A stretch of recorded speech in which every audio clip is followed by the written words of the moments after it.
Is there a family law attorney who can look over my divorce papers and tell me what my rights are with parenting time? Yes, hundreds of them. I do not mean to insult your intelligence with the following response to your question, but I've learned that there are a lot of things people don't know about lawyers and what you can use their services for and how you can do so. A few things that you should know up front if you did not already know them. There are plenty of lawyers out there who are more than happy to confer with you as needed and to bill you by the hour for the occasional consultation. And some of them may just have a simple flat fee for a half-hour or hour-long consultation. If you need legal help, that does not necessarily mean you must hire a lawyer and pay that lawyer week after week and month after month just because you have a few questions that could be addressed and discussed and ideas for resolving those questions covered in an hour or so. And I am amazed at the number of people who will try to go the do-it-yourself route with something as complex and serious as legal proceedings and legal negotiations that result in legally binding and legally enforceable agreements and court orders. Don't. It's hard to imagine a better example of being penny wise and pound foolish than thinking you'll save money, so to speak, by trying to do all of this by yourself without consulting a skilled and engaged legal professional about legal matters. I am also amazed at the number of people who believe that any lawyer is just as good as any other, period. Not so. The point of consulting with a lawyer before you take any legal action or any legally binding action is to ensure you consult with somebody who knows the law and understands your situation and how the law applies to it. Some lawyers are better than others. While the higher-priced lawyers are not necessarily better than the cheap lawyers, it's a fairly reliable rule of thumb to say that you get what you pay for. And before I forget, this is a little bit of a tangent, but it's important for you to know. I'm amazed at the number of people who erroneously believe that once they have hired a lawyer to represent them in a divorce case, or almost any other case for that matter, they must keep that lawyer all the way through the case until the case ends. This is false. It is not true. If you discover days, weeks, or even months after you've hired your attorney that your attorney is incompetent or not giving the case the attention it needs, you can fire your attorney and replace him or her.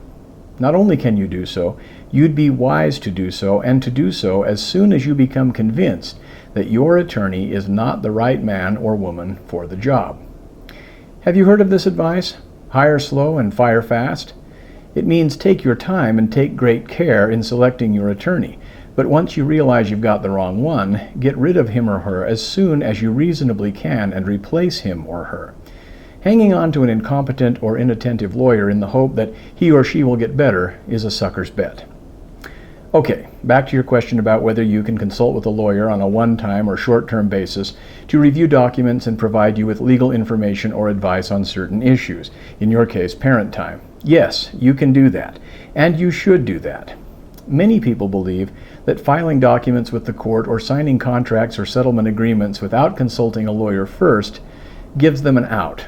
Specifically, they think that if they make a deal they later regret, they can escape the consequences of their actions by claiming, "Oh, I made a mistake," or "Oh, I regret my previous choices and action," and, quote, "Since I did that without first consulting or being represented by a lawyer, now I get a do-over," close quote.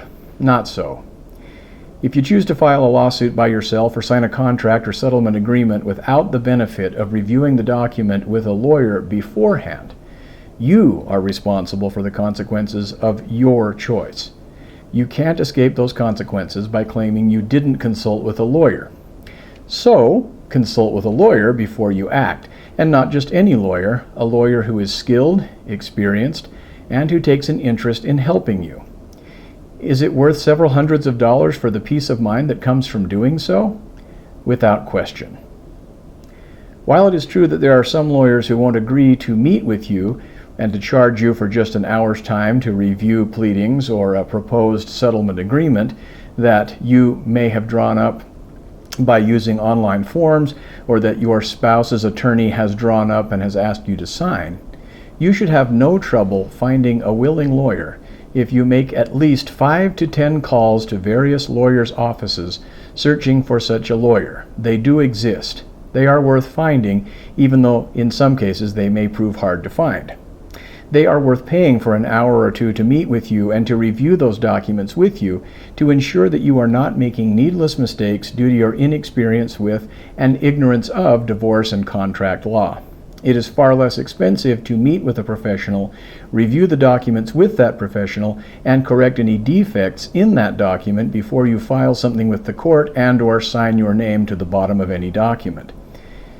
I know money is tight. I know you're a single parent. I know you're on a fixed income. I know you're unemployed. I know you've had bad experiences with lawyers in the past. I've heard all the lame excuses, and I've even heard some very good excuses. The fact is that if you don't avail yourself of consulting with a skilled attorney before you do anything that will affect your legal rights, you will, 1, be responsible for choosing to proceed without an attorney's advice or representation, and 2, more often than not, the consequences of such a choice will be irreversible, and in those situations where the consequences may be reversible, what it will cost you to get relief from the orders will be orders of magnitude more expensive than if you had consulted with or retained an attorney in the first place.